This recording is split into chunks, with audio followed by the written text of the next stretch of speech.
ಕಾರ್ಯಕ್ರಮ ನಿರೂಪಣೆಯಲ್ಲಿ ಕೂಡ ಅದನ್ನೇ ನಾವು ಮನೆಯಿಂದಲೇ ಜಾಬ್ ಔಟ್ ಮಾಡ್ಕೊಂಡು ಇವತ್ತು ಹಿಂಗ್ ಬಂದ್ರೆ ಹಿಂಗೆ ಮಾತಾಡ್ಬೇಕು ಅಂತೆಲ್ಲ ಅಂದ್ಕೊಂಡು ಹೋಗಿರ್ತಾರೆ.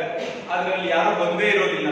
ನಾಗೇಶ್ ಸರ್ ಇನ್ನೊಬ್ರು ತಂದು ಕೂರಿಸ್ಬಿಡ್ತಾರೆ, ಅವ್ನು ಯಾರು ಅಂತ ಗೊತ್ತಿರೋದಿಲ್ಲ, ಅವನ ಬಗ್ಗೆ ಏನ್ ಹೇಳ್ಬೇಕು ಅಂತ ಗೊತ್ತಾಗೋದಿಲ್ಲ. ಹಾಗಾಗಿ ಒಂದು ಸಮಯ ಪ್ರಜ್ಞೆ, ಒಂದು ಔಚಿತ್ಯ, ಇದು ಎರಡು ಬಹಳ ಮುಖ್ಯ ಆಗ್ತದೆ ಅಂತ ನಾನು ಅನ್ಕೊಂಡಿದ್ದೇನೆ. ಹಾಗಾಗಿ ಈ ನಿರೂಪಣೆ ಬಗ್ಗೆ ನಾನು ಹೇಳ್ತೇನೆ. ಅದಕ್ಕಿಂತ ಪೂರ್ವಭಾವಿಯಾಗಿ ಒಂದು ವಿಚಾರ, ಒಂದು ಸಣ್ಣ ಕತೆ ಹೇಳ್ಬಿಡ್ತೇನೆ. ನಮ್ಮ ಜೀವನದಲ್ಲಿ ನಾವು ಏನು ಯೋಚಿಸ್ತೇವೋ ಅದೇ ಆಗ್ತದೆ ಅನ್ನೋದಕ್ಕೆ ಒಂದು ಸಣ್ಣ ಕತೆ ಹೇಳ್ತೇನೆ. ಅಂದ್ರೆ ನಿಮ್ನ ನಂಬಿಕೆ ಬರ್ಬೇಕಲ್ಲ, ನಾನು ಒಳ್ಳೆ ನಿರೂಪಕ ಆಗ್ತೇನೆ, ನಾನು ಒಳ್ಳೆ ನೋಡಿ. ಇವತ್ತು ಅನುಶ್ರೀ ಗೊತ್ತಲ್ಲ, ಅನುಶ್ರೀ ನಮ್ಗೆ ಎಲ್ರಿಗೂ ಗೊತ್ತು. ಬಿಗ್ ಬಾಸ್ ಮಾಡುವಾಗ ಪಕ್ಕದಲ್ಲಿ ಆಟೋಮೆಟಿಕ್ ಚಾನೆಲ್ ಚೇಂಜ್ ಆದಾಗ ಅನುಶ್ರೀ ಕಾಣ್ತಾರೆ ಅಲ್ಲ.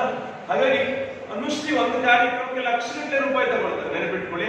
ಅವಳಿಗೆ ಸ್ವಲ್ಪವಾಗಿ ಮಾತಾಡ್ಲಿಕ್ಕೆ ಬರೋದಿಲ್ಲ, ಬಹಳ ಮಾತಾಡ್ತಾರೆ, ಆದ್ರೆ ಬಹಳ ಸ್ಕ್ರಿಪ್ಟೆಡ್ ಇರ್ತದೆ. ಬಿಗ್ ಬಾಸ್ ಸುದೀಪ್ ಮಾತಾಡೋ ಮಾತು ಸುದೀಪ್ ಅಲ್ಲ, ಸುದೀಪ್ ಮುಂದಿಟ್ಕೊಂಡು ಹಿಂಗೆ ಅವ್ರಿಗೆ ಹೇಳ್ಕೊಡೋದನ್ನ ಹೇಳ್ತಾರೆ ಚಂದ ಮಾಡಿ ಅಷ್ಟೇ.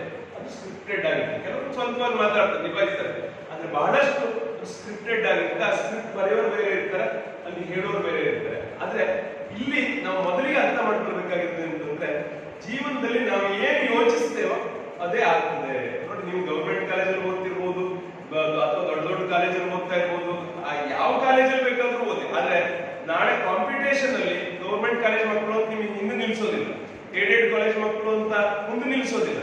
ಕಾಂಪಿಟೇಷನ್ ಅಲ್ಲಿ ನೀವೆಲ್ಲರೂ ಒಂದೇ ಅಂತ. ಹಾಗಾಗಿ ನಾವು ದಿನನಿತ್ಯ ತಾಲೀಮು ಮಾಡಬೇಕು. ಏನ್ ತಾಲೀಮು? ಚೆನ್ನಾಗಿ ಅಭ್ಯಾಸ ಮಾಡಬೇಕು. ಮತ್ತೆ ಇವತ್ತು ಬರೀ ನಾನು BA ಓದಿದ್ದೇನೆ, BCom ಓದಿದ್ದೇನೆ, BCA ಓದಿದ್ದೇನೆ ನೀವು ಯಾರಿಗೂ ಬೇಡ. ನೀವು ಎಕ್ಸ್ಟ್ರಾ ಕ್ವಾಲಿಟೀಸ್ ಏನು ಅಂತ ಕೇಳ್ತಾರೆ ನಿಮ್ಮನ್ನು. ನೀವು ಒಂದೇ ಚೆನ್ನಾಗಿ ಹಾಡ್ಬೇಕು ಅಥವಾ ಭರತನಾಟ್ಯ ಮಾಡ್ಬೇಕು, ಚೆನ್ನಾಗಿ ಓಡ್ಬೇಕು, ಯಾವ್ದಾದ್ರು ಒಂದು ಮಾಡ್ಬೇಕು. ಈಗಲೇ ನಿಮ್ಮೊಳಗೆ ಒಬ್ಬ ಓಟಗಾರ ಇದ್ದಾನೆ ಅಂತ ಗೊತ್ತಾದ್ರೆ, ಸ್ಪೋರ್ಟ್ಸ್ ಟೀಚರ್ ಹತ್ರ ಹೋಗಿ ಹೇಳಿದ್ರೆ ನೀವು ಅಟ್ಲೀಸ್ಟ್ ಒಂದು ಯೂನಿವರ್ಸಿಟಿ ಬ್ಲೂ ಆಗ್ತೀರಿ, ಯೂನಿವರ್ಸಿಟಿ ಲೆವೆಲ್ ಒಂದು ಮೆಡಲ್ ಮಾಡ್ಬೋದು. ಆದ್ರೆ ನೀವು 60 ವರ್ಷ ಆಗುವಾಗ ನಾನು ಡಿಗ್ರಿ ಇದ್ದಾಗ ಚಲೋ ಓಡ್ತಿದ್ದೆ ಅಂತ ಗೊತ್ತಾದ್ರೆ, ಎಲ್ಲರೂ ಒಂದು ಮುದುಕರ ಮೇಲೆ ಇರ್ತದೆ, ಅಲ್ಲಿ ಕರ್ಕೊಂಡು ಹೋಗ್ತಾರೆ. ನೀವು ಬಿಟ್ರೆ ಮತ್ತೆ ಹೋಗ್ಲಿಕ್ಕೆ ಸಾಧ್ಯ ಇಲ್ಲ ಅಂತ. ಹಾಗಾಗಿ